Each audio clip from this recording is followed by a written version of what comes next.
na chuan sera I khum hei home curtain an ron set tan ta a furniture vel hei an ron dah ani hi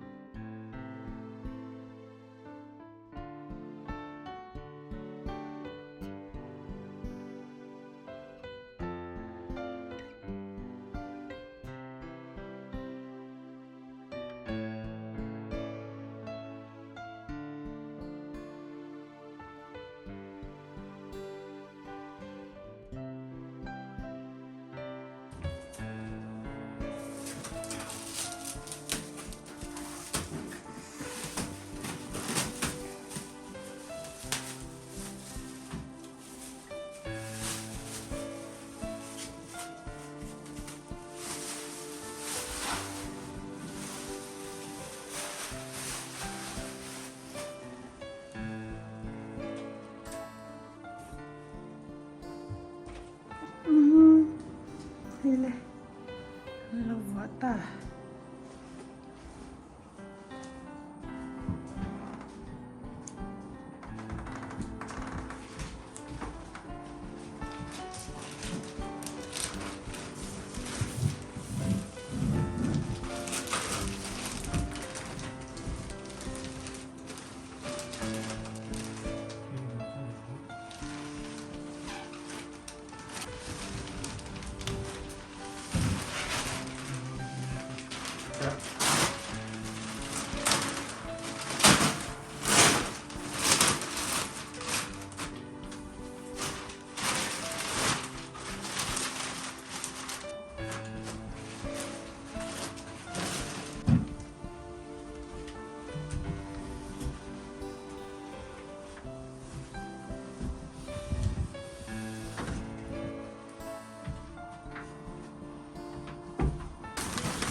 yay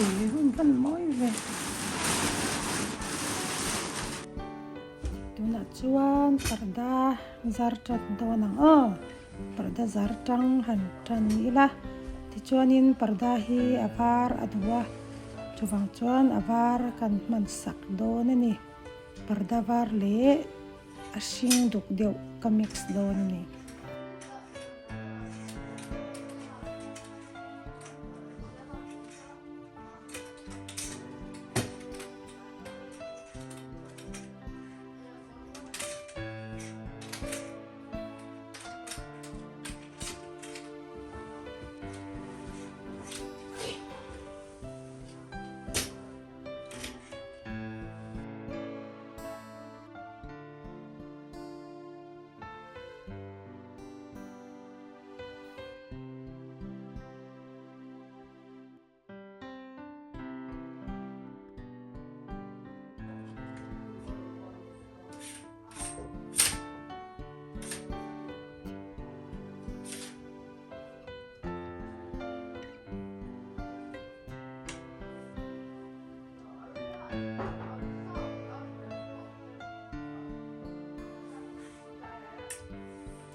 hei chu hum ku ta kalai nia dar som thum man ani hi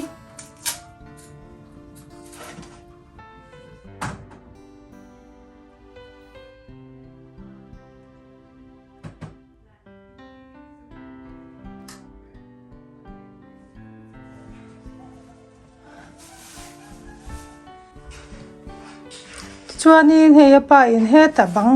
sik lo hi tha tia hei han potol le hei a shanin kan tile ni hi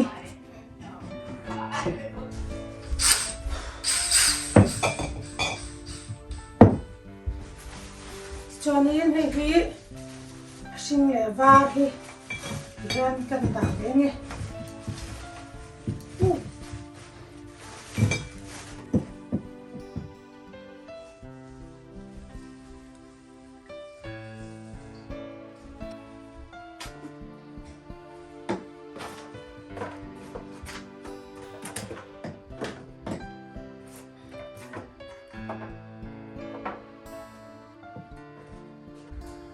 chuanin hei ti hianin kan hun moi sak ve a ti chuanin ani hi chu hei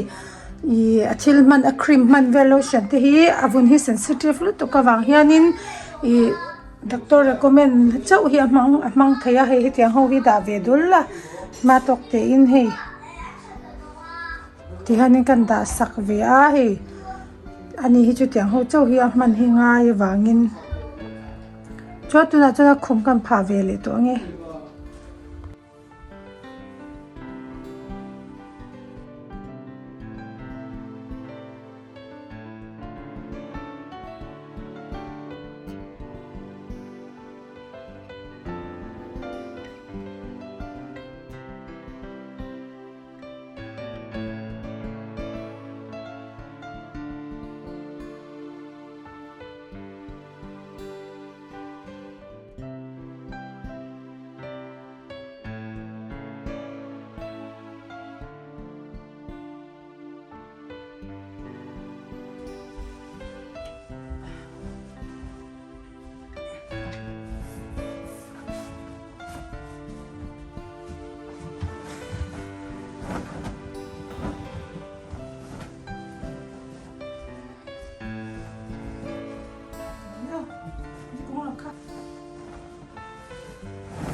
chuanin hei mol mai mai a chuan ti hianin kan da ati moi pha ve phian zokin ka sia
ale khabu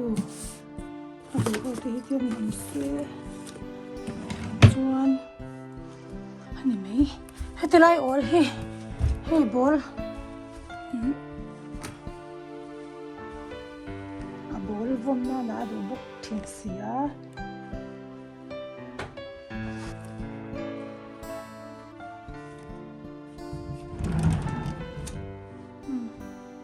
lovin rem ve up mai tilai te hi hei a phek ko mai na lovin rem ve ni hi te hi a jacket te lovin da ve a hei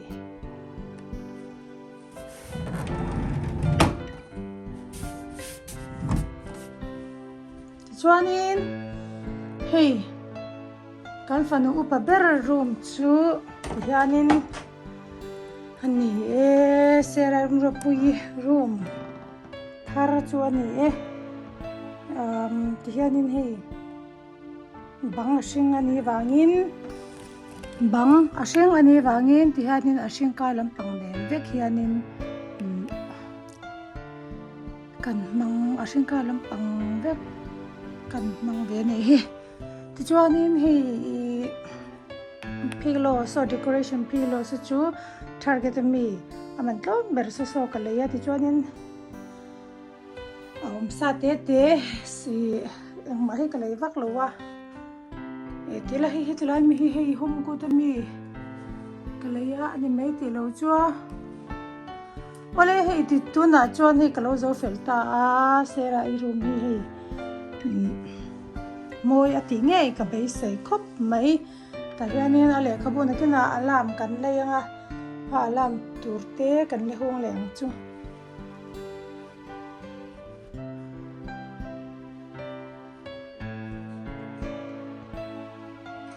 ni ti hianin a furniture te hi amai na du ang nge ni adum hi sanchu nau te ta hi var ni wangin anau te ta ni na inang kha du lo mo chu hi furniture hi thore se hala hi he kere udana ve lo ma he hey in da ve ap me ya bakil te ma lo in da ve ya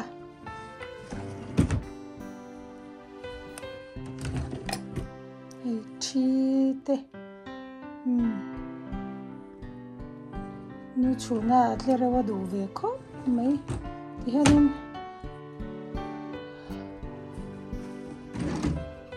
cho em mal galo ne hi tha khop mai he te hi ole hi kan fana upa ber room tour chu ani